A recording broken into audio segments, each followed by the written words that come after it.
And we're live. Good afternoon, you beautiful cats and kittens. We're coming to you live from an undisclosed location. We're on the run.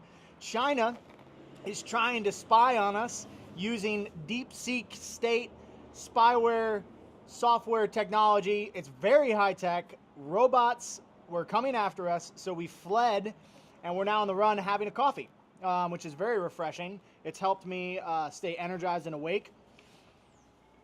We decided to take the live show on the road today. We've been having some internet problems at our office, and so, we just decided, hey, find a new venue, went to a coffee shop, and streamed it, because you can just do stuff with your friends. So I hope everybody's having a good day. Hello and shalom to everyone in the chat. We got George, Rod, Mr. Rovacane, Pure Ballistics, Pat, Kermode, Todd, James, Rhonda, Voltage, Glock 316, James is here, Dana's here. The Bat Mom is here. So sorry to everyone who just listened to me drink my coffee. I forgot I was mic'd. That's the sound that Lauren makes when she's drinking her coffee. We had to go with a microphone because we're by a large road. So if you guys get some other austere noise, it's okay. Just embrace it. Just be in the vibe with us as we're out on the road, making content for you like people do. A lot of good stuff to talk about today for the Refuge Report. Shout out to Refuge Medical, best dang first aid kit company in the world. Guys, the doomsday clock is ticking. More, I guess, or less. I'm not sure how it works, but it changed, so we're closer to doomsday.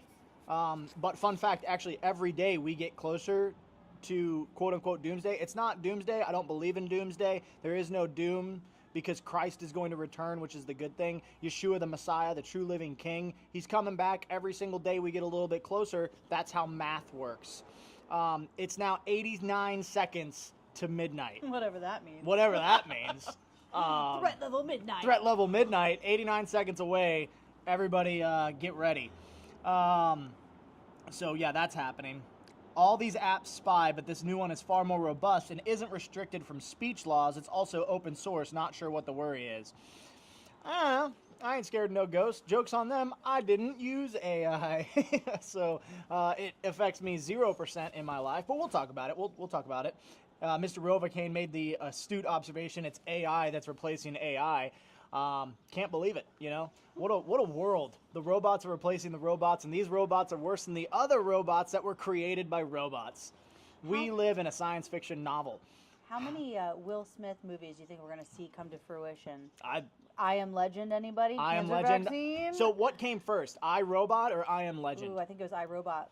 It was, oh my gosh. Bum, bum, bum. I, Yep. Robot is the precursor to I Am Legend. Now you know, because it's Mike's super short show. That's a Disney reference for all of you 90s kids out there.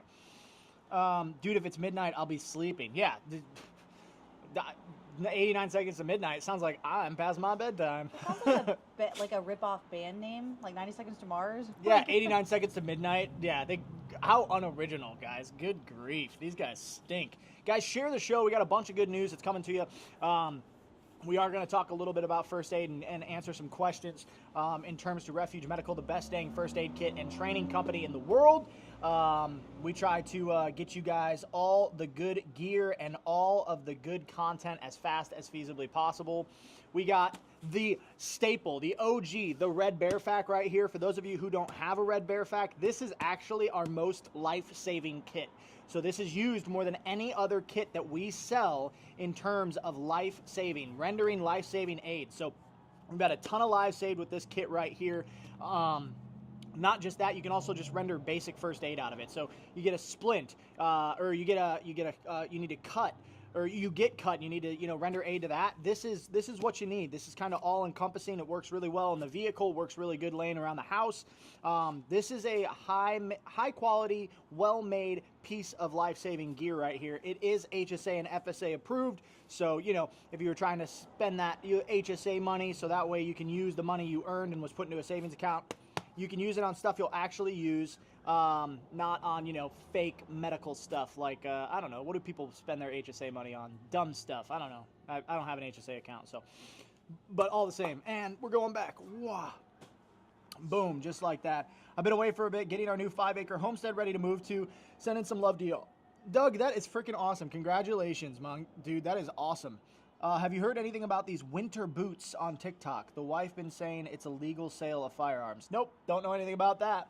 I hate TikTok. I also am not on TikTok. I talked to a barber about that yesterday. I asked what they did for fun. They said, I don't know, not really anything. I just go on TikTok. I'm like... Barber, not Barbara. Not Barbara. I talked to Barbara about that yesterday. Yeah, I don't know who Barbara is, but my barber... I'm so sorry. Go ahead. Are you ready? Squirrel moment. Karen has been replaced by Margaret. Karen is now Margaret? Okay, I'll put that in my notes. Yep. So... I'm still gonna call him Karen. That's the way to go. Oh, that's. I've got family named Karen. This is gonna make their day to find out they are no longer. Josh Butler said, "I really like the Bear Fac, but I love my Op Fac and Slick kits. The Op Fac and the Slick kits are dope. I'm a big fan of the Slick kit myself. It's really stowable, and it can just be used in a lot of different versatile ways. You know, you can back pocket, you can put it in a bag, you can put it in a vest or something like that, in a jacket pocket. It's very small. It's compact. It's slick." You see what I did? Oh, watch out there, marketing team. LOL, don't leave them laying around the house. I lost one already. How do you lose a Bear Fac? That is crazy. A Bear Fac? It's quite the... I don't care, Margaret. Margaret is way more fitting. I love all my Refuge kits. Bob is in my right ear and Lauren is in my left. Heck yeah. Nice. We do that. We do a little bit of... mic splitting or audio splitting. I'm not sure how she did that. I did that on purpose. I don't think she knows how she did that. Sure don't. It's probably an accident. We'll fix it in post. It's fine. Quit saying that. I'm not either, but the wife is, and it keeps popping up on her feed, and she's concerned due to the type-minded people talking about it. Listen, I'm just going to say this. Selling guns legally or illegally is about as American as apple pie in 1776. It's been happening since the beginning. It'll happen continuously. It doesn't matter what gun laws exist. Look at Chicago and New York City as a reference point. Also, TikTok feed is a dangerous, disgusting place. Yeah, don't... easiest way to solve that, just don't go on TikTok. Boom. Problem solved. I've cured it. There you go. I know. It's crazy. All right, guys. My SOB, TQ, and shears are on me always. Heck yeah. I know a lot of people who carry the SOB EDC style. They have a lot of different accoutrements, especially people in free states if they open carry a firearm and like a multi-tool and an SOB. I've seen a lot of dudes do, like a surprising amount of people just regular EDCing an SOB. And I think that's awesome. I think we should bring back the everyday duty belt. You know, it's just cool. It's just a good vibe, you know? Not a lot of people do it, but if you do it confidently, you pull it off. Nobody questions you. They're like, yeah, that guy's got a lot of stuff. He must do things. That's kind of where I'm at with it. Cute winter boots are not as an acronym. They barely even know how to load the thing and put it off of safe, let alone shoot somebody. Hey, man, lucky bullet is still a bullet, so I wouldn't mess with them. I wouldn't stand in front of it. SOB left cargo pocket, nice. I agree that app is brain rot to the T, absolutely. All right, guys, let's get into the news a little bit. We got a lot of different things that we're going to talk about today. Some interesting stuff. We're going to start off with China. A lot of bad things coming out of China. I'll tell you right now, a lot of people say that China's good. It's not. It's a bad place. DeepSeek scrambles U.S. and China tech war. So this is coming to us live now. This is coming out of Singapore. The unexpected success of a Chinese AI startup called DeepSeek has revealed cracks in U.S. efforts to contain China's technology ambitions, challenging both Washington and Silicon Valley to rethink how to best preserve American supremacy. The Biden administration took what is called a small yard, high fence approach to the U.S. tech rivalry with China. It erected strict barriers to prevent U.S. companies from selling advanced chips and other critical know-how that Beijing could exploit to strengthen its military and surveillance capabilities, but otherwise allowed businesses to proceed as usual. Backers of the policy thought it would keep the U.S. ahead in technology such as artificial intelligence, but now DeepSeek has blasted through the barriers, releasing a low-cost AI model that rivals American achievements. Its success is fueling debate over whether the U.S. needs a new approach, with DeepSeek serving as a sort of underlying secret test for people with differing beliefs about how to move in the best way forward. Backers of a hard line against China say that DeepSeek was able to use deficiencies in the Biden administration's rules to accumulate chips it shouldn't be able to access. The logical way forward, some argue, is for Washington to double down with even tougher rules to ensure Chinese companies can't access advanced U.S. technology in the future. Others say DeepSeek's progress only encourages China to work harder to innovate while depriving American companies of revenue. It is a position China itself is now proclaiming, trying to curb technological development by restricting hardware is like trying to dam a large river wall overlooking the countless streams that feed it. The Communist Party-run Global Times wrote in a commentary on Monday, "There are people from both camps among Trump's advisors, and it remains unclear whose views will prevail with the president," according to industry watchers. Last week, his administration said in a memo that it was reviewing policies to maintain America's leadership in AI innovation and would recommend a strategy in about 6 months.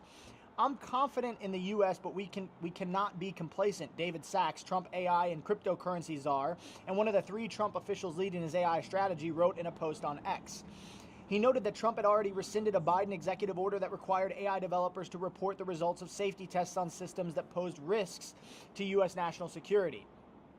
The Biden order, Sachs said, hamstrung American AI companies without asking whether China would do the same, which is a pretty smart thing. So we can't put the collar on the American people that are working in this sector while also letting foreign interests run free and run rampant, right? So they're shackling American innovation while also letting China run free. I can't believe that Joe Biden would do that. It's crazy to me. It's almost as if he was supported directly by China with his family ties.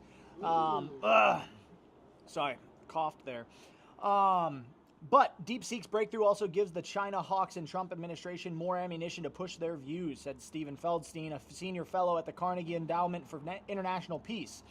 Alexander Wang, the head of Scale AI, a San Francisco-based AI startup, called for tightening of U.S. export restrictions to allow the country's companies to maintain their lead in the technology. Yet, he also warned that the U.S. needs to avoid leaning on export controls as a crutch and instead work harder to outrun its rival.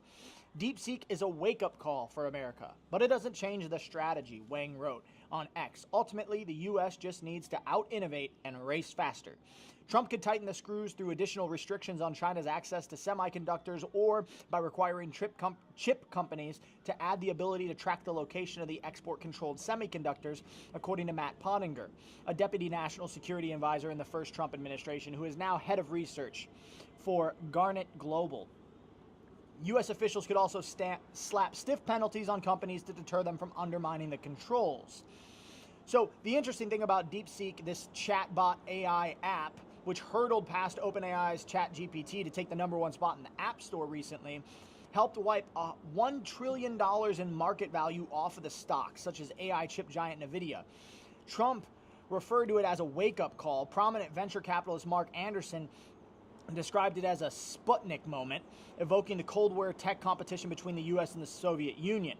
So what we have right now is this big race for capability in AI between China and the U.S. The thing is because we've allowed for Chinese companies to have such a free market inside of the U.S., the implementation of DeepSeek, right, and all that it does, it doesn't just log your keystrokes, it doesn't just log your metadata, but what it does do is it pries into access into banking information, into transaction information. I mean, people have already reported it having access to their PayPal, which is another app that it broke into. And so downloading this type of information onto your device or onto your laptop or even using it inside of a browser opens yourself up to so many different web-based attacks as well as just information tracking, right? We saw a similar thing happen with the TikTok ban when Red Note was implemented. Pilots inside of U.S. military aircraft were filming and posting on Red Note, and it became front page news in China because now China had access to what the inside of U.S. military aircraft looked like, and they could back engineer. This is a huge problem for us, not just in the sense of trying to stay ahead of our rivals, but also in the sense of national security, because it could potentially prove methods in defeating our capabilities. So this is very concerning, to say the least. I'm curious, are you guys concerned? Are you guys paying attention to DeepSeek? Have any of you downloaded it? Have you used it? I'm very, very concerned. The Don is at the podium and about to sign an act. Yeah, we'll see. Chat GPT is almost unusable because it's so hamstified and woke. I love Chat GPT, says Batmom. So this isn't Chat GPT, this is something else. So it seems like Trump is about to sign the Lake and Riley Act, which is going to be in support of deportation and stricter reform in the... We'll pause, because we got a Challenger on that side and a box truck on that side. It's a nice Challenger. Name that vehicle. So, the Lake and Riley Act is supposed to be stricter reform in regards to illegal immigration and cracking down on criminals who are perpetrating heinous crimes here in the United States. They're already here illegally. They're already criminals. People ask all the time. We recently just saw the press secretary answer questions about how many of them have criminal records. She answered beautifully. She said all of them. They're all here illegally. That makes them a criminal. I don't use AI. No, I've not heard about it. No way, wouldn't download that ish. I don't use stuff like that. Never heard of it. Loud and clear on my end. I don't use Chat GPT. No to anything Chinese, including any and all lab stuff. Smart. That's a good one. Google is plenty for me. I like cross-referencing. I've actually moved away from even using Google. DuckDuckGo. Yeah, DuckDuckGo has been a little bit compromised. You could do, yeah, Brave is a good one. There's a few out there that are still not that bad. No to any AI type software. I need to exercise my brain. I don't think enough people realize how much AI has been integrated inside of majority of software already. Everything from Microsoft Word to Google Docs to Google Presentation. Even Apple's implementing AI. All of Meta, so Facebook, Instagram, it all utilizes AI. What is it, the dead internet theory that 75% of the internet's not even real anymore, it's all fake. I would agree with that. Never download anything on the phone. Smart. If you want to strengthen the U.S. economy, buy as much local and U.S. made goods and services as possible. It's just that simple. Stop supporting the enemy in China. Not good. Not good. China's coming to get us.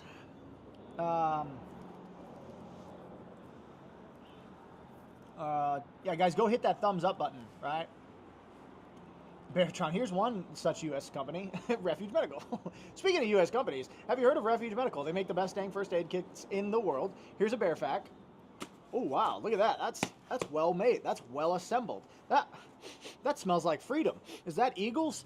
Oh, my gosh, that's 5.56, 55 grain. Nope, 77 grain. Wow, holy smokes. I bet I could open this up and save a life. Oh my goodness gracious, this is good gear. You should probably get some right here.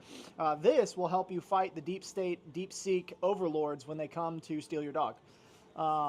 Wait, now they're coming after the dogs? Now they're first, hide your kids, hide your wives, hide your dogs.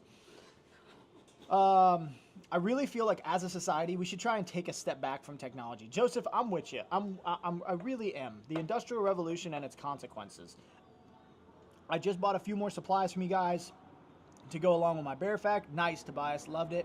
The unplugged phone, only way to go these days. Yeah, it's a cool concept. I like the idea of the unplugged phone. The bear fact is a solid first aid kit. IFAC toss. Contact PETA. Yeah, PETA's not going to do anything. PETA will organize a stand-in and then download DeepSeek so that their dogs can be targeted. They'll do it, trust me. A lot of bad stuff. Okay, so we'll move on to the next story here. Guys, don't download DeepSeek. It's a bad deal. They're coming to get you. The doomsday clock has never been closer to a metaphorical midnight. What does that even mean? What does it mean? Humanity is now closer than ever to catastrophe, according to the atomic scientists behind the doomsday clock. The ominous metaphor ticked 1 second closer to midnight this week. The clock now stands just 89 seconds away, its first move in 2 years, and the closest the clock has come to midnight in nearly its 8-decade history.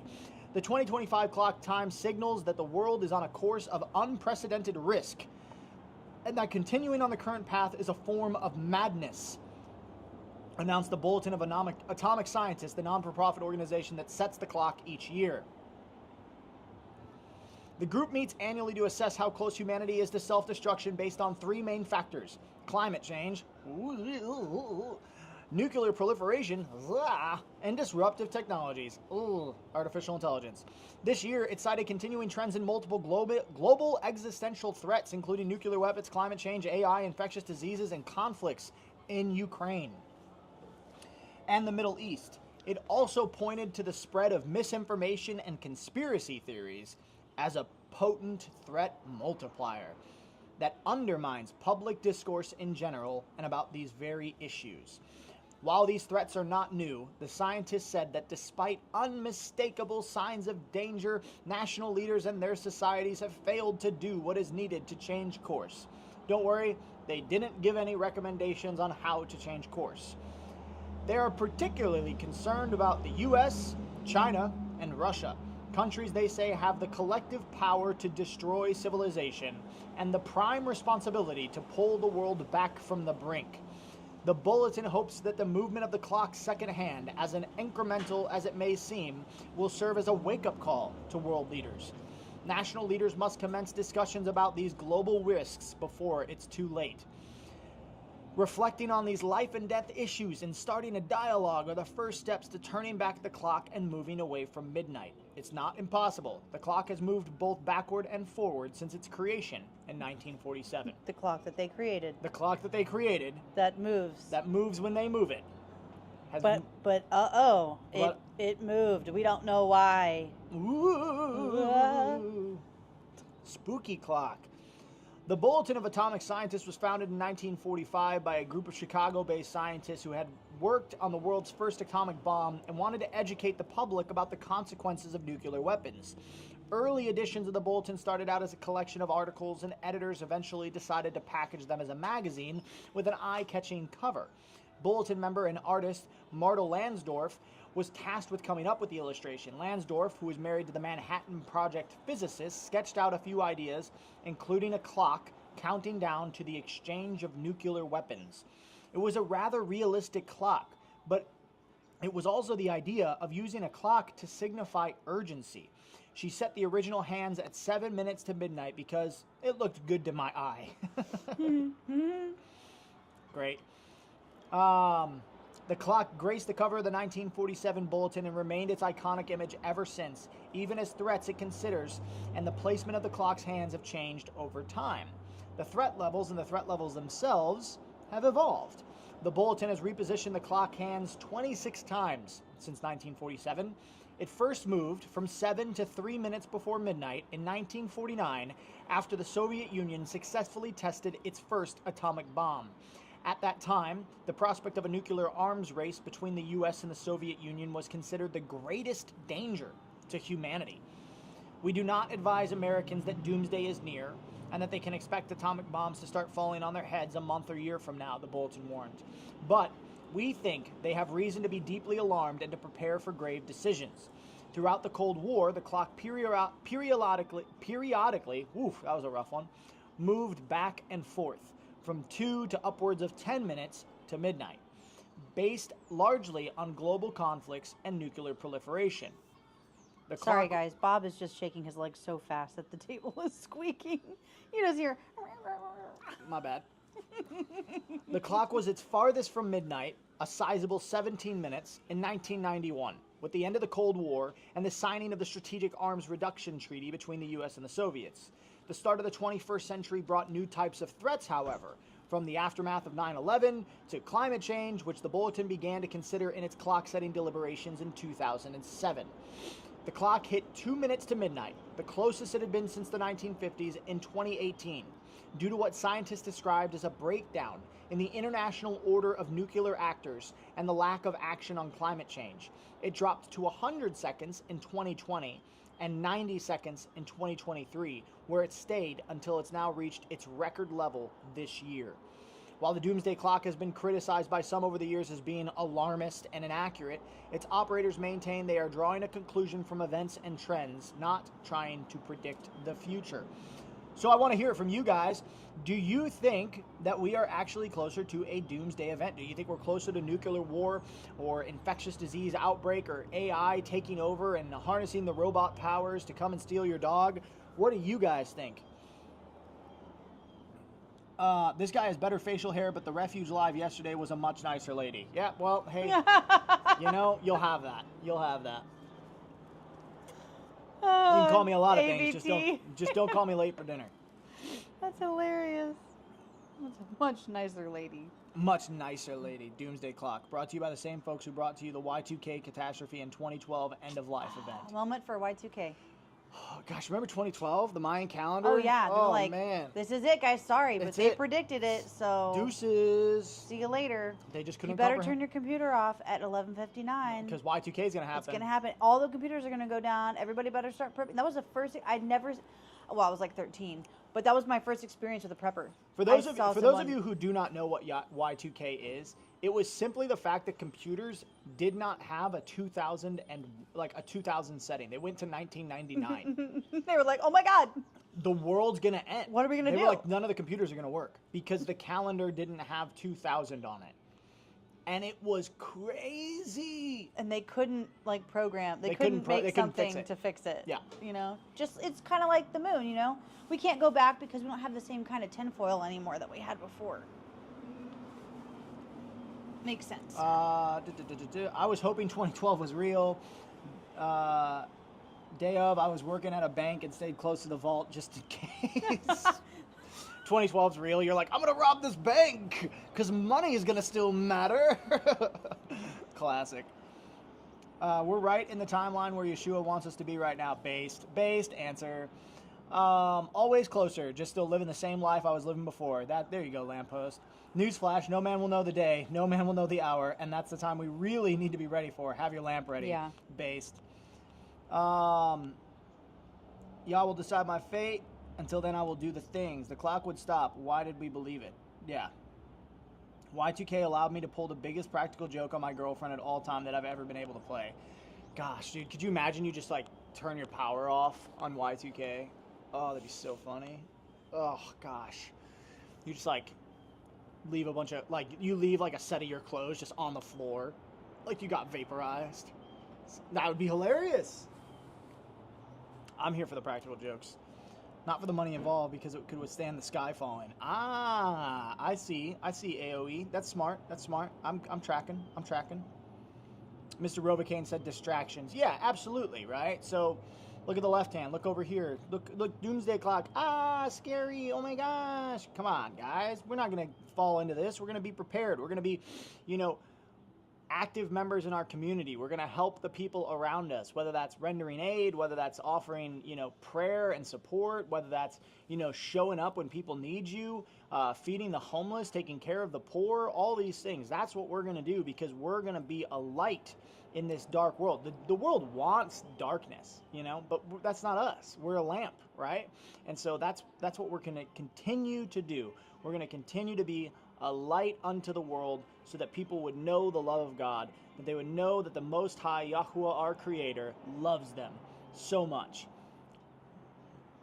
What does base mean? I'm a square and not hip with the lingo. I think based comes from based in Christ, you're you get it, you just, wow, it's based, that guy gets it, or based in truth. Have you heard of the new Y2K, the 2038 problem? I haven't. I don't care. But let all who take refuge in you rejoice. Let them shout for joy because you shelter them, and let those who love your name exalt you. Amen. I'm a tool maker, do a lot of R&D, fixture making, and repair jobs. I can attest that older generations retiring, we have lost a lot of knowledge in manufacturing. That's true. That's true across the board. With the proliferation of the internet and automation in so many different sectors, skill levels have decreased exponentially, and intelligence, right? So if you look at a car manual from the 50s or 60s, you had the ability to adjust your own timing and how to do all these different things. Well, now you can't even replace one part on the door panel without the whole door panel having to be replaced.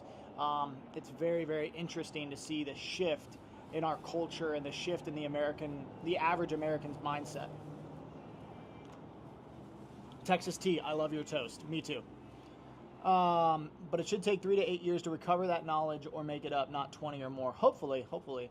No need to trip if it happens. It's Yah's will. Amen.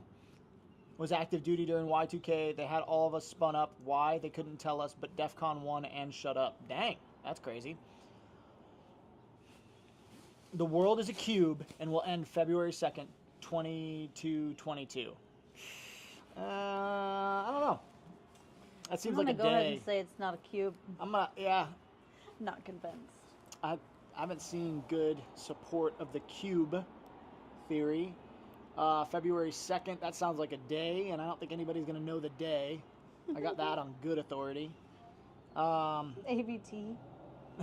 Yeah, Bob is sober. It's just good old ADHD and autism. Hey, man, it's just who I am, baby. I'm living. LIVIN. I'm just living my life. Men being manly and doing basic dude stuff, based. Yeah, that's, and I think that we shouldn't just limit it to basic dude stuff. I think we should understand that women have so much of a critical 50% role in the support and rebuilding of our society. I saw a quote the other day, it just resonated with me. If you really think that the modern Western world, or that the Western world, or that the world you love is falling apart, you should be doing everything in your power to fix it. Right? Stop with the doomer porn. Stop with the I'm going to survive in the woods with my friend. You're not going to do that. Like, can't we fix it? Can't we, improve it? Can't we do good in this world? Isn't that the point, is to do good? That's why Refuge is such an amazing organization. That's why you guys are here, is you enjoy doing good. You want to be a part of something bigger than just yourself, whether it's rendering aid, or whether it's, giving a police officer or a EMS worker a first aid kit, or, helping your school get first aid kits in case something bad happens. Like, being a force for good in this world right now. And if more people would focus on that, we'd have a whole lot less problems, guys. It'd be a lot harder to get one over on us. It really, really would. Because you ever seen that meme of the people in a huddle, and somebody says something crazy and the guy just gives a big thumbs up and then goes back to talking about whatever they're in the huddle?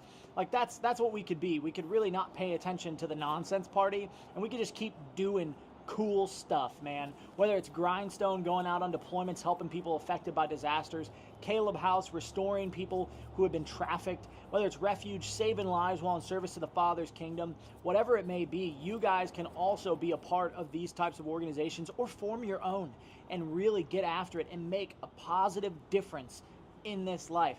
Love your neighbor as yourself, right? True love is this, one that would lay down his life for his brother. That's the thing. That's the secret sauce that keeps them coming back. Can't we have faith that the Father will provide as he promised? Absolutely. We can, and we should, and we do. I would say majority of us do. We just have to continue to be that positive light. Because you got to understand, we've got these broads here, these Babylonian rectangles of death, and they just pepper us with information all the time, and it's always negative. You're never like, when's the last time you saw a story where firefighter saves cat out of a tree? You don't see that story. It's always the doomsday clock and World War VII and all this stuff. We have the ability to stay focused on positive things, which is why we at the Refuge Report and with Refuge Medical, we try to stay positive. Even though we bring you this news, a lot of times, you guys know this, we make fun of it. Because it's just I don't think so. Just don't see it. It's just not there. We talk about it being in the 90s. Oh, it was so much better in the 90s. In reality, we just didn't have everything shoved in our face 24/7. In the 90s, we had news. This ain't new. But it's not, it just wasn't at our fingertips at 11 o'clock at night when we should be sleeping. Yeah, dude. Oh my gosh. That messes with your hormones so much. Your brain chemicals are please stop showing me that blue screen. Yeah. Knowledge and the wisdom to decipher it, being helpful to others. Of course the Father will, but we have to do our part. Absolutely. It's always smart to put a question mark at the end of something you've long taken for granted. Stay grateful. That's a good word, Joseph. Your part is obedience. Firefighters don't save cats anymore in trees. That's not true. That's not true. Firefighters will still save a cat. You can still call them. People just don't anymore. They're screw that cat. Used to be old ladies my cat's in a tree, and they'd call Jim Bob the firefighter, and he'd come and get that cat out of the tree. But now we're just distracted. We're distracted, and that's okay. And that's why we do this Refuge Report, is to focus us in so we can get after the rest of the week and just kill it. Just be a good force of positivity and of love. Firefighters don't even have water anymore. That's just Los Angeles. That's just that one place. Don't pay attention to Dang, that. 2025 is wild. That little guy. Don't pay attention to that little guy. don't worry about that. That's fine. You'll have that on the big jobs. Shalom, y'all. May your faith in the Father grow beyond your comprehension. I love you, CFP. You're such a good dude. All right, we're going to move on to the next one. I'm not going to go too deep into this. Russia and Ukraine, there's more talks of peace talks and stuff like that. Putin just rejected it. Zelensky is calling in more North Korean troops, and now they're bringing in North Korean artillery because they can't get what they want from the U.S. And so Russia's like, yeah, dude, I'd talk peace talks, but you're kind of like continuing to prolong this war. So conscription rates are really falling in both Ukraine and Russia right now. They're struggling to find people to fight. Russia's bringing in the North Koreans to continue to fight. Ukraine is losing its pool of people as other nations no longer want to support the war. They just see it's just a meat grinder. Really, really, really rough combat, and they don't understand the point anymore. So I'm interested to see what Donald Trump does over the next month in terms of Russia. He said that, in 48 hours he would end the Russian-Ukraine war. That hasn't happened yet. So we should all try to hold our administration's feet to the fire on that. He says they have cut a lot of funding to Israel, a lot of funding to Russia, or not to Russia, to Ukraine, to the war effort, which is good. $30 million in condoms they just saved for going to Israel. So that's nice. You gotta love that. Can't believe that the American taxpayer was going to pay for that. It's an interesting thing. If these nations cannot exist without the American taxpayer, one would argue, should they exist in the first place? If we're going to pay for it, we should at least own it. I'm not going to pay a mortgage on a house I don't have. That's ridiculous. Yeah, I bet you Angry Pepper would save a cat from a tree. So we'll continue to watch out for what's going on with Ukraine and Russia and the events happening there. But we're a little bit more focused on what's happening in the U.S. So this is just a day ago. This is coming from the U.S. There was, unfortunately, a shooting that took place in an Indiana grocery store. There was 2 people that died, and 2 police officers were also injured in this grocery store shooting.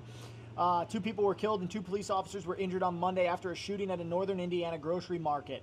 A person opened fire inside of Martin's supermarket in Elkhart, Indiana in the early evening. Elkhart Police Department spokesperson Jessica McBriar told reporters. 2 responding officers exchanged gunfire with a suspect who was killed in the incident. The officers were taken to a local hospital. One's in stable condition. According to McBriar, she did not share additional information on the 2 people killed or the suspected shooter. The 2 people were killed inside the grocery store, according to McBriar. It wasn't immediately clear where the suspected shooter died. Our thoughts and prayers are with those who've been affected by this. It's a sad day in Elkhart. McBriar said the shooting posed no further danger to the public and that the police would share information as it became available. Homicide police are investigating the incident. The shooting prompted a response from Indiana Governor Mike Braun. As details emerge about the shooting in Elkhart, we are in communication with state and local law enforcement, Braun said. Maureen and I are praying for the victims and their families. Elkhart is about 15 miles east of South Bend, Indiana. Erin Sway, a Martin shopper, shared her harrowing experience Monday evening. She told a local TV station that she was in the middle of checking out when the shooting began. I was just watching my bill go up and making small talk with the bagger, and then we heard a pop. And honestly, I thought it was a balloon. Call me crazy. 6 to 8 shots followed, according to Sway. Well, wait, there's a truck. 6 to 8 shots followed, according to Sway, and she ducked, and when she saw everyone else in the store hide, all I could think about was my kids, and how if he came around that corner, I would probably be gone. I was scared for my life. When you hear something like that, you assume someone who is doing that is going to keep doing it randomly. So, we'll kind of track on this story as more information develops, but I wanted to bring this story up because it shows the very prevalent need of having your gear on you every day. It doesn't matter where you go. Crazy and evil know not a zip code. And so we have to be aware of that, and we have to work every single day to be intentional on carrying our first aid equipment, whether it's your ankle kit, whether it's your slick kit and a TQ, whether it's your gear inside of your purse or your man satchel, whatever you got, even having your self-defense tools, right? We have to understand that it's going to increase. The world has got bad people in it, and if we're going to be a force for good, if we're going to be, preparedness-minded individuals inside of, this world right now, that means having our stuff on you when it happens. I'm curious as to the chat right now, what do you guys carry every single day? What is your EDC? What are you carrying for an everyday med kit?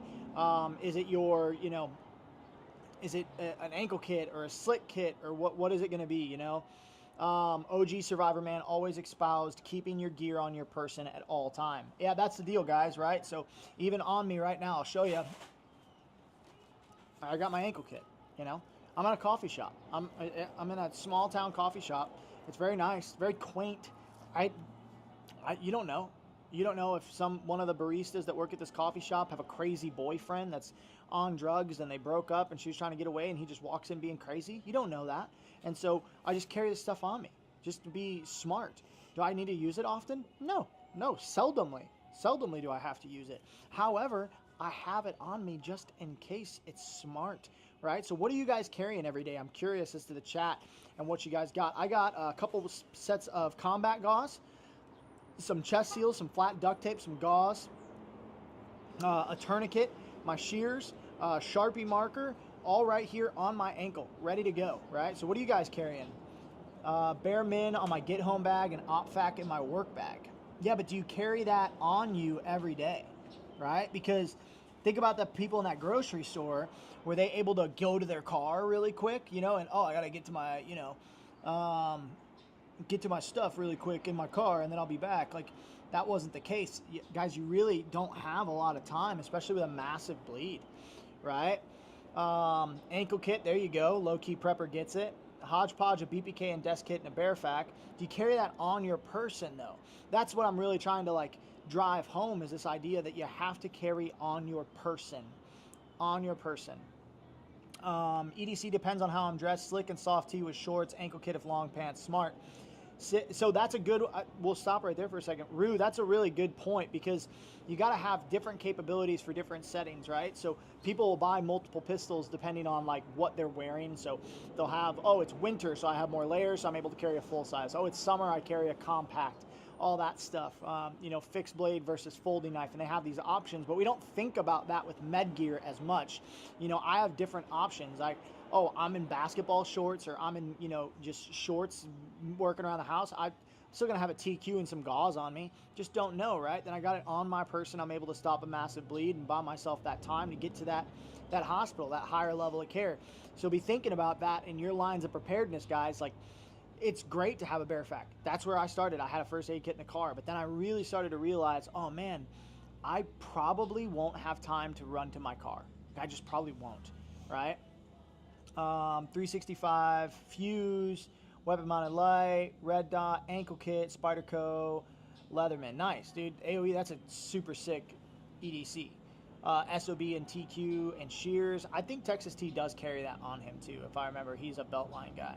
EDC is an ankle kit, pocket kit, bear fac and car, Refuge Medical training cert hanging on the wall. Get trained, y'all. Based. Super cool. Used to work at a store as a manager. My first night, someone got stabbed 9 times out front and walked in and took his shirt, took off his shirt, bleeding all over the store. Be prepared for anything, y'all. And that can just happen. It really can just happen. Bleeding control kit in my backpack and a bear fac in my truck, TQ in my pocket. That's a pretty good EDC. Glock 316, I'd like to see you add some gauze to your EDC, right? Junctional wounds happen, okay? So you're not going to stop that with a tourniquet. And yeah, you could absolutely tear a shirt apart and shove it in there, but how easy is it to just have some combat gauze, some quick clot? It's not that challenging. So, I mean, I don't walk around with a big plunger of X-Stat on me all the time, but I still have that in the truck. My 9 is always on me. I don't carry first aid on me. Never thought about that. Bat Mom, you gotta do it. You're way more likely to needing that first aid kit than you are using that 9mm, right? And what a lot of people don't understand is when the second that you use that sidearm, the second you use a self-defense tool, you've just now opened up a lot of problems, a huge set of problems. Even if it's a justifiable homicide, it's still a homicide. You're still going to be investigated as such, right?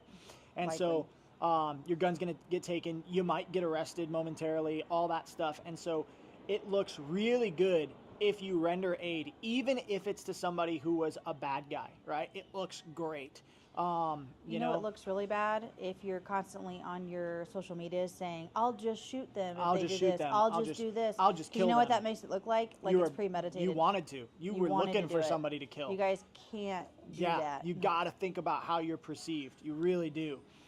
So Batmom, I would look into some sort of EDC capability for med gear, whether it's an ankle kit, which I love, or a slit kit and a TQ. I've got a slit kit and TQ in my bag That's now. that's what Lauren carries every day, is a slit kit and a TQ. I know my wife, she carries some massive bleeding stuff in her purse, and then she's always got like an adventure bag in the car too.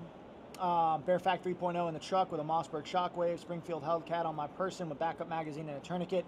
Pretty good, Tobias. Same thing, dude. Add some gauze, my guy. Because, you know, and I think part of this is also my fault in the shirt, carry an effing tourniquet. It really should have said carry an effing blowout kit. Because chest seals and gauze, they don't take up much space. They're really easy to carry, and they make a huge difference. There's so many times that, like, your extremities, like, we can shut this off, but right here in your junctional areas, your pelvic girdle, your buttocks, your shoulders, your neck, we need to pack that. So it's a big deal. Pocket and TQ on me, nice. Bearfac on my get home bag, adventure kit in the truck, and the wife has the same thing in her vehicle and on her. That's awesome, J-Lev.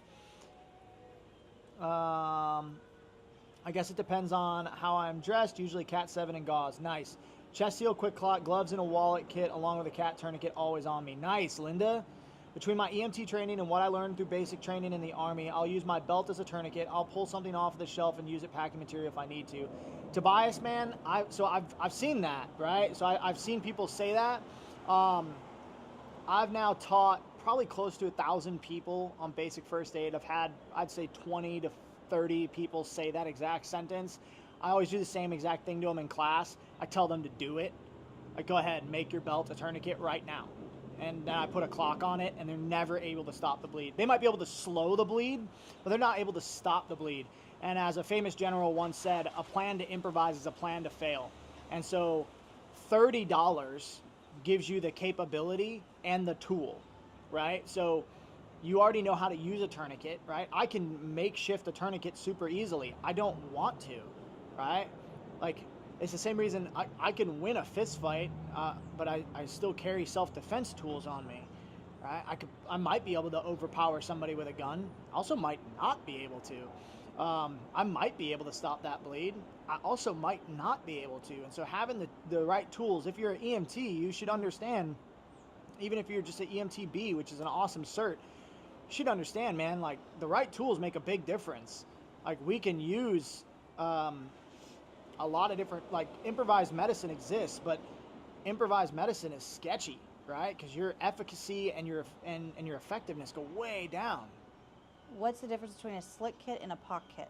That's a great question. So a POC kit is an SOB inner. It comes in a nylon pouch. It's got a little bit of extra gauze in there, a little bit more boo-boo capability, some wipes and everything. The slit kit is just a blowout kit. It's a really foldable, vacuum-sealed wallet-sized kit. It's got combat gauze, a flat ETD, chest seals, and duct tape in there for you. So you can put it in your back pocket, you can put it in your cargo pocket, carry it with a tourniquet, and you got a blowout kit.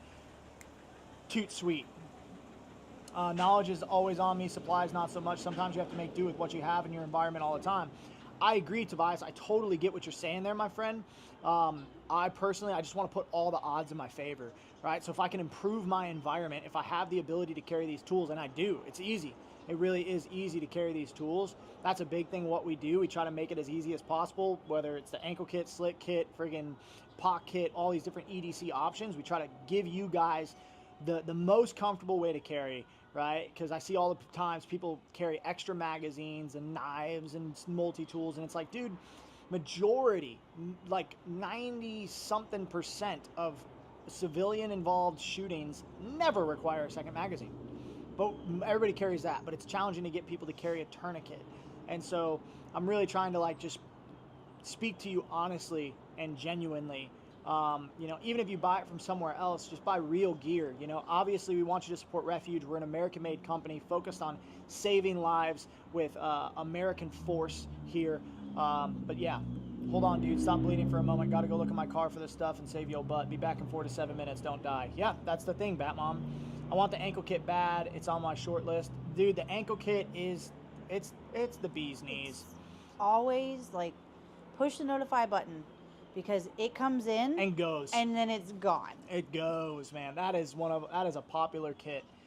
I have a trauma kit, Humvee, flip knife, TQ, TG tack pen phone. Nice, Alan. Hold on, let me look here. Pocket dump, G17 with 2 mags, ankle kit, extra TQ, multi-tool. Yeah, low key's got it. If carry to make holes, carry to plug holes, Batmom. That's a good word, Rue. Bearfax on the headrest of all my cars. Intermediate BPK on the person. Blast bandages in the seat. Spyderco. Nice. That's a good one, JC Fixer. You know what's like we're not really talking about too much either is that most of us probably have kids. Yeah. The thing you're going to use the most is like your boo-boo stuff. Yeah, your boo-boo stuff. It's like the Bearman, the Adventure, the boo-boo kit. I carry extra gauze and tape in my ankle kit just for my kids when they do dumb stuff because they do it professionally. Oh, yeah. And so, like, just little cuts, bruises, a couple of Band-Aids, man. Dude, just carrying that on you, big deal. Burn gel. Oh, Burn gel. That's a thing. Especially campfire season. Slick kit with soft tee and ankle kit always. Nice, AC. Nice. Iridium Group, I love you.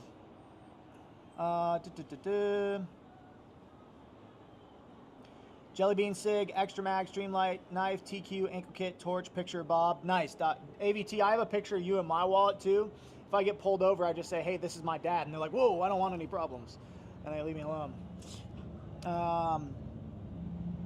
How water resistant is the Stomp/Filled Medic bag? Pretty water resistant. Some of the components in there might suffer, but a lot of them that would are in bags. They have drain holes in them and stuff like that. Nothing is really waterproof, but it's pretty water resistant. I've had those bags out in the rain quite a bit.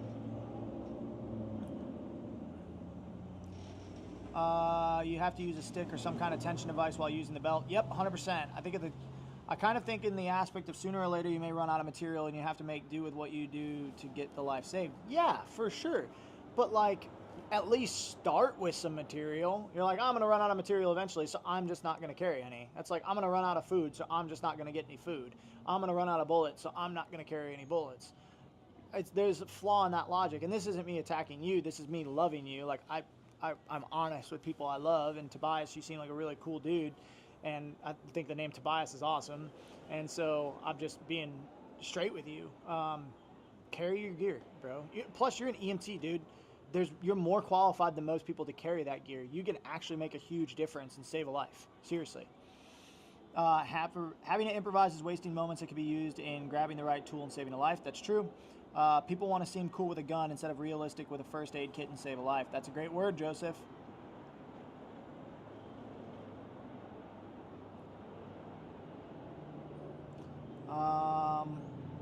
Buy burn stuff. You're going to need it. My kids are grown, and I still keep Band-Aids and small sewing kit because other people sometimes don't have it. It helps in the grocery store moment. Absolutely. Yuppie Sniper said, EDC, ankle kit or slick kit with TQ, 9mm with 2 mags, flashlight, lighter, cash, survivor's attitude. Heck yeah, that's a good EDC right there. So you guys have a lot of really good EDC options, you know, and I really want to drive home that, like, if you don't have it on you, you don't have it, you know, and you might be really good at improvised medicine. You know, I personally train improvised medicine because of what I do. It's very likely that I might have to do it. I might run out of stuff. It's possible. However, you know, you don't always get that. It would be better to start with it. You know, you can improvise. Like, I don't always carry a pelvic splint on me, right? You can use a tourniquet as a pelvic splint if you know how to do it correctly, right? However, you got to be careful on, you know, what you're doing, and it's just easier if you start with your gear. It really is. Even my kids don't go anywhere without their kiddos and their Slishman wraps. That's awesome. Heck yeah, Tobias. Little by little, man. That's all we can do, bro. That's all we can do. And that's enough, right? I would honestly take a look at the slick kit or the ankle kit. It's a really good piece of gear They're not that expensive. And it's something you'll use, man. It really is. You know, I hope you don't, but it's something you'll carry. You know, I hope you don't use your sidearm. I hope you don't use your knife in a self-defense capacity. I hope you don't use first aid gear. But, man, dude, it's really good to have on you, you know, because Murphy is an SOB. And when you're not thinking about it, that's when he loves to rear his ugly head. And he pops up, and what can happen will happen. And it's just frustratingly annoying because you could do it 100 times. I've gone to this grocery store a million times. Nothing bad ever happens. And the 1,000,001th time is when it happens. And that's the day you forgot everything, right? And so just every day I get started, same way. Ankle kit on, you know, sidearm, check the status of my sidearm, make sure I'm good, you know, my blade, check the status of my blade, I'm good, you know, grab my keys, grab my wallet, check my wallet, make sure my stuff's in there, my kids didn't mess with it, okay, I'm good, you know, check my mindset, you know, get my mindset in the right thing. I'm going out of the house, it's a crazy place, the world is dangerous, I'm gonna do some dry fire reps, I'm gonna check my gear really quick, you know, am I expecting to get in anything? No, not even a little bit, not even a little bit. But I still go through the motions, right? Because the time that I don't do it, and I'm not thinking, then that's when it's going to happen. Bob, do you know if Refuge will have a booth at Mountain Readiness or not in May? I don't think so. I don't believe so. What's the weight currently on ankle kits? I don't know, but they do have the Notify Me button, and that's the button I would push because the second they come in stock, they put it in, and it sends you an email right off the top. Yeah, carry a BVM in your vehicle. Saves you from having to use all your air, attention, and energy to keep the air inside someone else and is a moderate cost device. Yeah, they're not very expensive. BVMs are not very expensive and they're easy to carry. You know, I carry a clamshell and a BVM in my vehicle, and they're easy to carry. You know, I EDC a BVM, pulls out bag valve mask. Remember that one thing? Didn't somebody say that in a comment section? I EDC a BVM? I think they did. I was like, well, you don't can believe keep your you. like stuff in your vehicle, so and then like your like things you need to have on you that you can carry. It's like our little adventure bag that we have just a whole bunch of different stuff in. That'll go with us in the van if we're going somewhere. But like if we're just gonna be at home, I bring it in from the van. Dudes, I got the most dope boo-boo kit. It's literally a tackle box with rolled gauze, band-aids, bandages, burn stuff, butterfly closure, all the stuff I keep in my car at all times. That's awesome, low-key. That is awesome. I love that. I actually, for a really long time, I ran an ugly stick tackle box with all my med gear in there. Had like my organizer tray, so it's the way to go.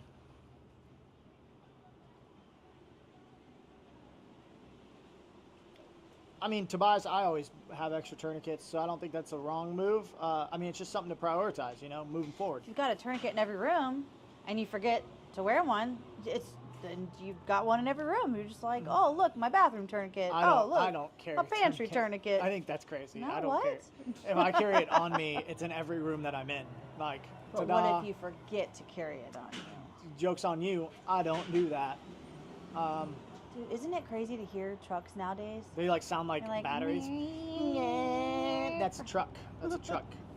Yep. But on the inside, it doesn't sound like them to that. Pulls Have out you seen 9-volt battery and copper on the wire. inside, it Pretty sounds much like an EDC and ADD. It's all fake.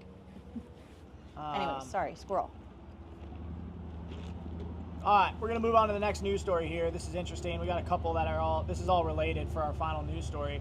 The deportation efforts have begun. Okay, everybody's seeing it. We're all seeing it on the news in New York City and Chicago and Detroit, major cities, Los Angeles, Dallas, Austin. Deportation efforts have begun.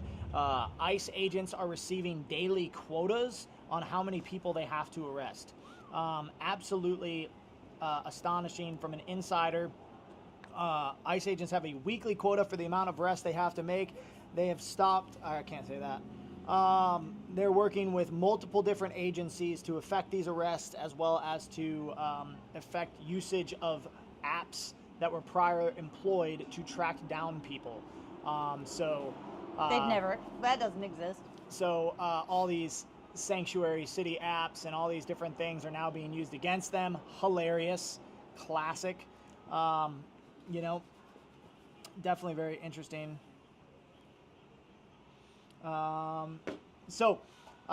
This is coming. This was just today. A boat that was packed with migrants was intercepted amidst this mass deportation effort.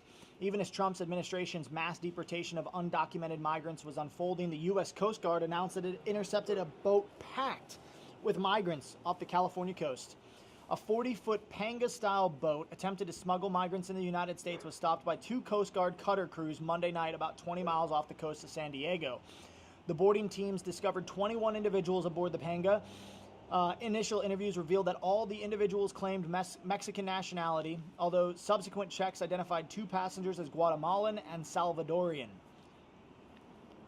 U.S. Customs and Border Patrol agents alerted the Coast Guard at about 10:45 p.m. local time on Monday that a boat was detected, prompting the Coast Guard to launch 2 cutters to find the vessel.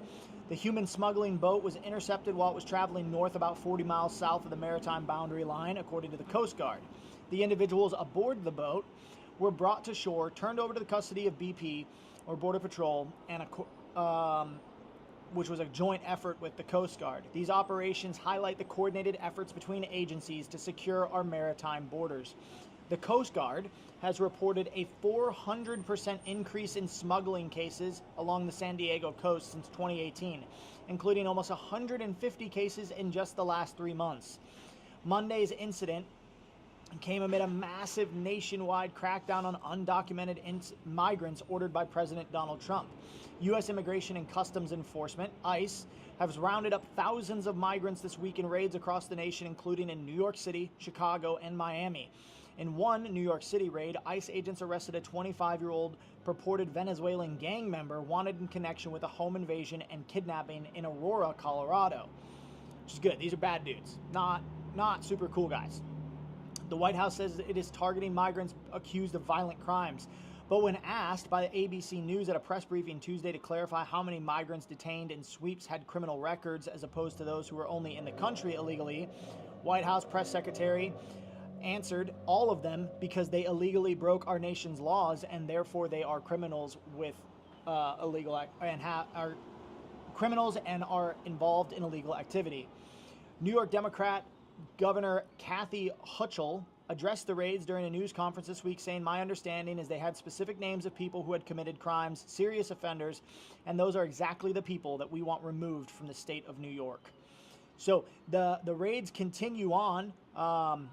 With that, the Minneapolis mayor announced the city will not cooperate with Trump's deportation policy. Minneapolis Mayor Jacob Frey announced on Tuesday that he would not cooperate with federal law enforcement officers on deportations of illegal immigrants. Over the first weekend of Donald Trump's second term, federal agents and ICE and their partners conducted nationwide roundups of more than 1,200 illegal immigrants who were charged with or convicted of committing crimes on American soil. "I want to speak directly to people who are undocumented. We love you. We care about you," Frey, a Democrat, said at the press conference. "In the city of Minneapolis, we will stand up for you and we will do anything in our power to help because you're not an alien. In our city, you're a neighbor." That's crazy because they are quite literally not a neighbor. They are quite literally in this country illegally. Now in Minneapolis, we have what is called a separation ordinance, Frey continued, explaining his legal strategy to avoid deportations. And that separation ordinance states clearly that our city officials, our police officers, and beyond will not be gathering information showing who is and is not documented. We do not ask the question with regards to immigration status, and because we haven't asked the question, we don't have any data to show documentation. Our police officers will not be cooperating with federal law enforcement around federal immigration law. We enforce state and local laws here in Minneapolis, and we will do so to the best of our ability. But as for cooperation with ICE, the answer is no. So here is the interesting thing about this is a majority of municipal, county, and state law enforcement agencies in general do not have authority to enforce federal laws. They can work with federal organizations to make a federal case. However, that's not their job. So the feds really don't need Minneapolis' help. This is kind of pandering, to be honest. This news is trying to make a statement that Minneapolis is bad because of this. But the feds don't need their cooperation. They don't need their permission. They don't need their help. They already have the information, and they will continue to work in Minneapolis in spite of this. And then our final story in terms of deportation, the Trump administration just today revokes deportation protections for over 600,000 Venezuelans. Homeland Security Secretary Kristi Noem said on Wednesday that the Trump administration has revoked a decision that would have protected roughly 600,000 people from Venezuela from deportation. On Fox and Friends, Noem said that she reversed the decision made by her successor, Alejandro Mayorkas, in the waning days of Biden's administration that extended temporary protected status. Before he left town, Mayorkas signed an order that said for 18 months they were going to extend this protection to people that are on a temporary protected status, which meant that they were going to be able to stay here and violate our laws for another 18 months. Noem said, "We stopped that." The move goes into effect immediately. The 6-page notice from DHS says that the decision from the Trump administration restores the status quo preceding the Biden administration decision to extend protections for Venezuelans until October 2026. Now, the TPX expiration goes back to the original date of April 2025. The Biden administration previously extended protections to more than 230,000 Salvadorians, 103,000 Ukrainians, 1,900 Sudanese, and they are already living in the U.S. Noem did not say what would happen to them, and that the DHS notice only refers to the Venezuelans. The TPS designation gives people legal authority to be in the country, but doesn't provide a long-term path to citizenship. They are reliant on the government renewing their status when it expires. Critics have said that over time, the renewal of the protection status becomes automatic, regardless of what is happening in the person's home country. The policy change was reported on Tuesday. Venezuelans who had the protection could now be subject to removal from the country, though the U.S. doesn't have diplomatic relations with Venezuela, limiting deportation options. Other countries that do not receive deportees include Cuba and Nicaragua, but Noem said that President Trump clearly will exercise all the authority and power that he has to make these countries take them back. What's very interesting is that they are targeting Venezuela.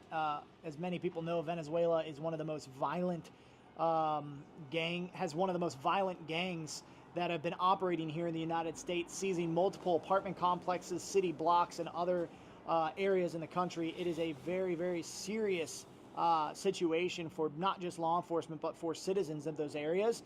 And so the fact that the DHS is actually stepping in and doing their job is surprising to some people. But you as the American taxpayer have been paying for these programs to renew their citizenship, to provide them housing, to provide them food, while you've not been able to pay your own bills efficiently. It's a great thing to see a actual administration step up, take charge, and go after this type of criminal behavior. I'll be interested to see what happens as time passes. We do see it right now, though, that the deportations have begun. Mexico not wanting to receive the military aircrafts that had the deportees on it, Trump immediately slapped down tariffs on Mexico, quoting and then saying that he was talking about taking away federal income tax and increasing tariffs on other nations to increase the wealth of the average American and decrease the taxable burden, which is huge, absolutely huge. Do I think it's going to happen? I don't know. It's possible, but it's very interesting. Can they arrest that public official? Maybe for harboring. I don't know. It'd be a big move. It'd be a good sign to show, or a good sign to send out. We have a question about a product. Is there a compact SAM splint smaller than the rolled version? And I'm thinking like the rolled version. Are we talking I would do a Rise. Yeah. So a Rise is not a SAM splint; it's a splint, and it's a modular splint too, and it packs down a little bit smaller. It's about the size of a wallet. It's like an accordion, though. It opens up. It's got snaps and buckles and stuff that you can do all these different things to. I would recommend the Rise, Logan. Yep, Rupana said the Rise. Still waiting on the next podcast, Bob. After watching about 15 minutes of the last one, I decided to start following the Jesus diet. That's awesome, Brennan. I love the Jesus diet. It's good. It's helped my health a lot.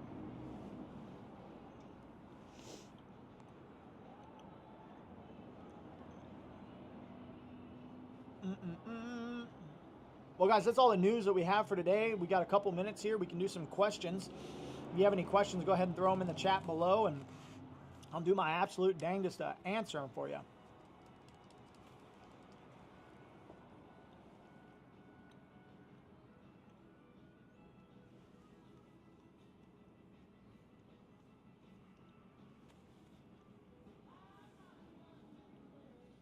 What's the Jesus diet?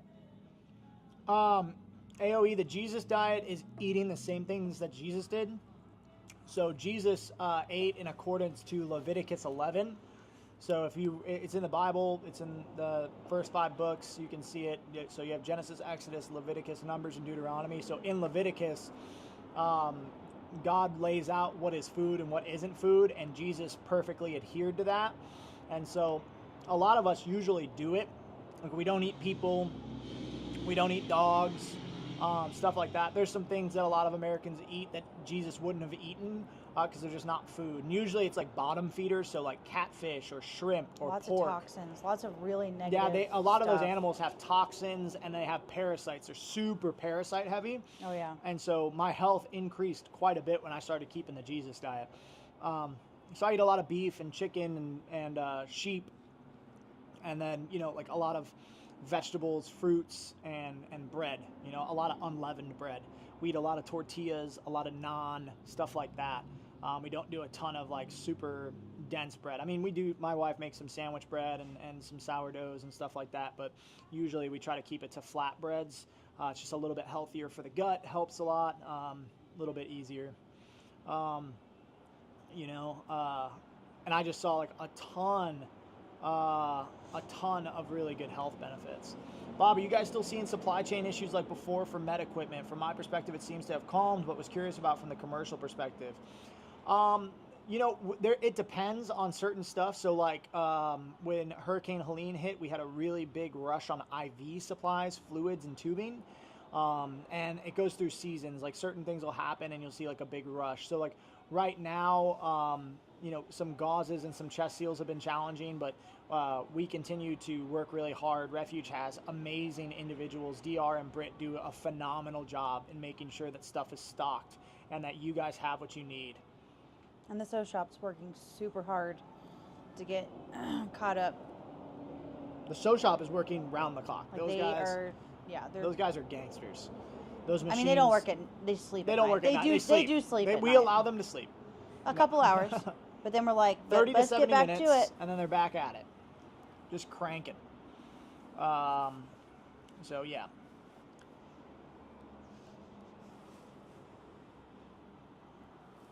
It is getting cold out here. Yeah, it did get a little bit chillier.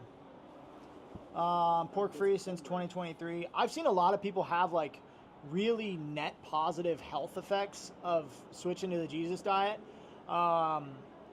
And just eating a biblical diet is what it is. And a lot of the Abrahamic religions have always eaten that. And people read in Acts chapter 10 that Paul ate everything, what was common and uncommon. And if you read in Acts chapter 10 and Acts chapter 11, that seems more metaphorical than it does like actually about literal food, right?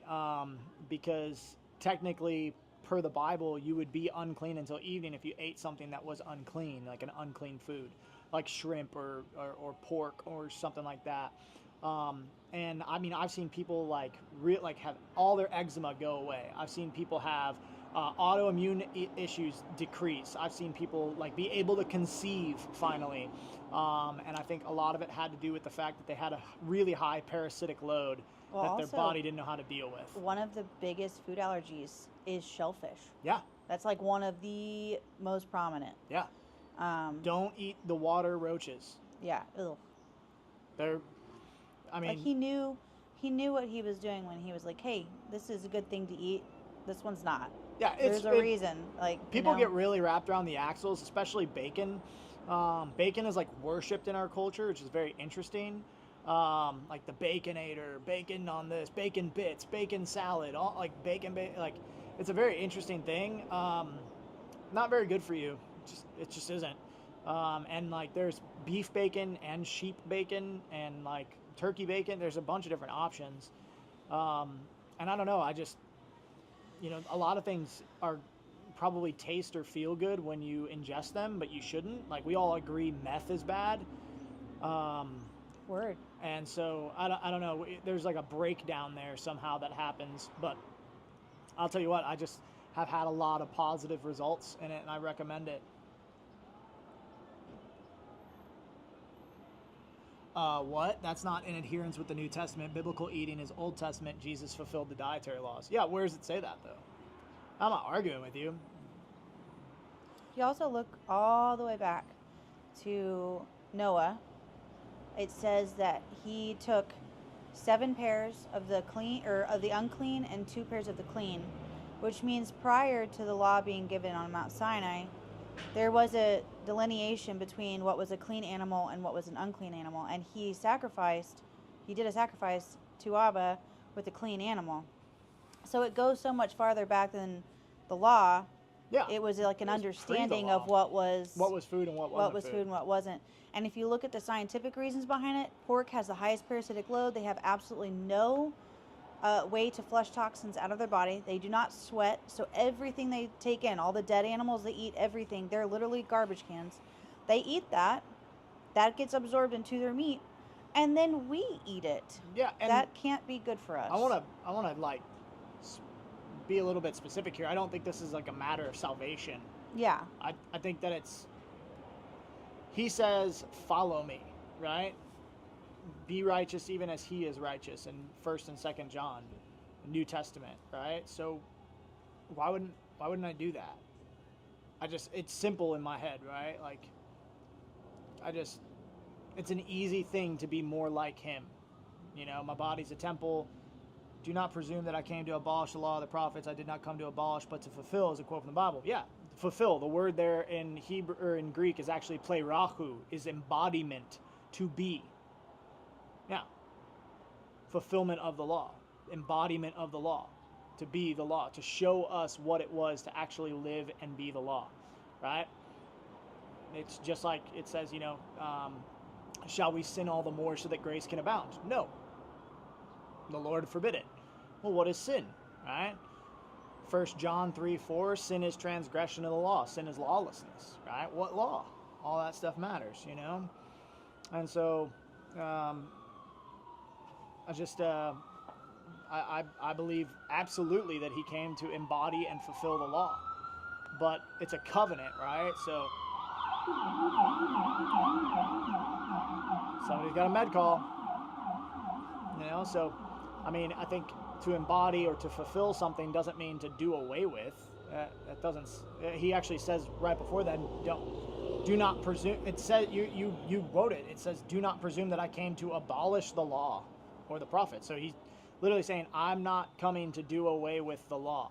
I came to fulfill it, to embody it. Pleirachu is the word. Which is like, okay, so it's not done away with. He just said, I didn't come to abolish it. So yeah, I think it's interesting. Look into it. I'm not saying like don't get sucked into religious doctrine. Look at what the Bible says, man. It's and I'm speaking. This is one guy's opinion, right? Lauren does the same thing, but like I just want to do anything I can to be more like him. That's it. I don't think I'm more saved because of it. I don't think that I'm better because of it. I just want to be more like him. That's it. That's all. All right. That's. I wish that I could look and sound and be more like him. That's it. Just simple Christian stuff.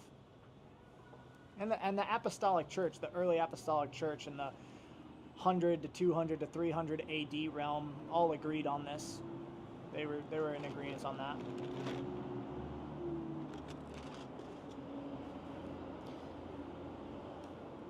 So for pork, even if you cook it really well, there's still an issue. Yeah, you should look it up. Look up the parasitic load in pork. It's very interesting. You can't cook it high enough to kill all the parasites. Mm-hmm. You can't. They've done studies on this. 92% of the pork that's sold in the American market has a parasitic load. It's hard to buy pork that doesn't have parasites. And that's not even a religious thing. That's a scientific thing. That's just been proven. It's not something to take offense over, though. Like, so if it offends you, like if it's an offense to you, like a biblical offense, because I see you're like putting scripture and stuff up there. Don't take it that way. Like, we're not coming at you like, you guys are blah, blah, blah because you're eating pork. Don't take it that way at all. We choose to not eat it. Like, let the Spirit convict you. And if you, like, look into it and you're like, I don't feel convicted, like, you have to rely on the Holy Spirit. I don't personally eat pork.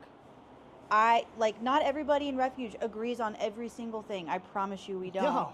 But, like, there's just a few things that we're like, we don't eat pork. I don't eat shrimp. There's been things I've gone back and forth, like, I don't feel conviction about, like, one thing where someone might feel conviction about something. Follow the Spirit. But, like... And to reference here what you're talking about, Mark 7, that's referenced in Matthew as well, Don't you know it's not what goes into a man that defiles a man, but what comes out of a man that defiles a man. That's Messiah talking to the Pharisees about ritualistic hand washing. So they were upset that the woman, that he had touched a dead person and brought them back to life, the girl that died, and that, he would now, he's unclean. And so he's scolding them for ritualistic hand washing, not about what is food, right? And so context really does matter. And I would urge you to look into the Greek too. English, while doing a great job at translating, sometimes does mix the context. And so go back to the Codex Sinaiticus, go back to the documentation that we have on Scripture, because we have it. It's such a blessing that we have this information. The Codex Sinaiticus, you can look it up online. You can see all of the information right there in the original language, which is with translation right there. You could use the Blue Letter Bible as an interlinear concordance, and you can look at it because you can do different translations in English while also looking at either the Paleo Hebrew or the Hebrew or the Aramaic or the Greek, and really dive into it, and you can see, like, okay, this word was used here. Where else was this word used? What was the context that this word was used in, and how does that play into it? Because Hebrew and Greek are very interesting languages, and a lot of words have triple, quadruple meanings. And there's idioms. And there's tons of idioms. Like something, I just saw that one by Wesley Huffer, is like, in literal, that is translated long of nose. Yeah. But you're not going to, like, put that in the Bible to describe the Father. Yeah. It really means slow to anger, but it's a Hebrew idiom. Long so it's like there's a lot of things like that. Yeah. I mean, and this isn't a deal breaker. Like, AOE, I'd still break bread with you. I love you. I think any way that somebody biblically follows the Lord is good. It's like the Sabbath. People don't keep the Sabbath and they worship on Sunday, because that was the resurrection day. But Messiah, always observed the Sabbath. He was Lord of the Sabbath. The Sabbath was made for man. It was a gift of rest, and so I'd never get on somebody for observing the Sabbath, whether it's a lunar Sabbath or whether it's there's all, a halal Sabbath. Even among people who keep the Sabbath, there's so many, like, which day is it? Which moon? Which lunar? And I think we can all agree, this is though, where it's the I really seventh day. refer to Titus. Titus writes about this. He says, "Do not enter into foolish arguments about the Torah or about genealogies." Right? Rather, reject the divisive man after the first or second warning. And so I don't want to argue with you. I love you. I really, really love you. And for me, I want to be more like him every day. That's all I want to do. I want to walk more like him. I want to pray for people. I want to empathize and have compassion on people. I want to do the things that he did as much as possible, knowing that I will never be like him, knowing that I need him for my salvation, for my redemption. But that's just where I'm at. That's all, and I love you, dude. And look into it, do some research. And if you still feel the same way, sweet, dude. That's between you and the Most High God. It's not between me and you.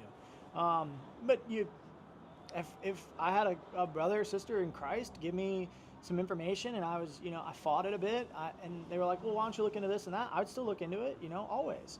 Christ commands us to leave them. They are blind guides. If a blind man leads a blind man, both will fall into a pit. Yeah, I agree with that. I think,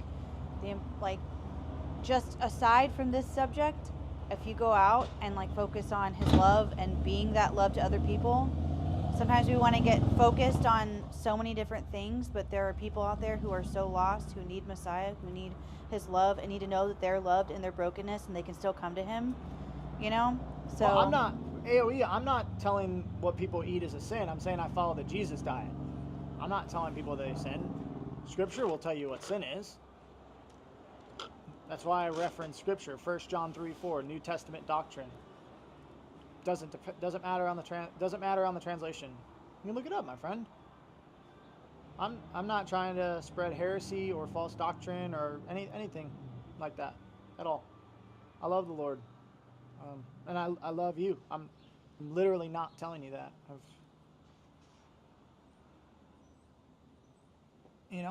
That's all.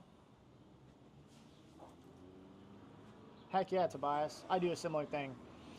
Well, guys, I got 2:29 here. We got to hop off. And we got other stuff we got to do. It was beautiful that we got to talk about the Word so much. It doesn't always happen on the Refuge Report. Obviously, our mission statement as a company is to save lives while in service to the Father's kingdom. So that's top priority, right? Is the two prime directives on which hang all the Torah and the prophets. Love the Lord thy God with thy whole body, whole mind, and whole spirit. Love thy neighbor as thyself, right? And, so AOE, I agree. It's not the best medium to have this conversation, right? And, you can reach out to me, Bob at refugemedical.com. We can have this conversation another way, too. I'm always open for that. Wouldn't be the first time, probably won't be the last. But I love you guys. I pray that you are, good and well in the Spirit, in the Christ, in the Most High Messiah who loves you. Yeshua, Yahushua, Jesus, Jesus, however you say his name, right? I call him King. I call him Lord. I call him God. He's awesome. I pray that you're good and that you're being filled, that you're going out and doing good things. Please, for the sake of all that is good, would you just carry your med gear on you? If you don't have your med gear, go get it, because the times is a bit spicy, y'all, and you might need it. So with that, carry an effing tourniquet. I love you. Peace and perfect peace.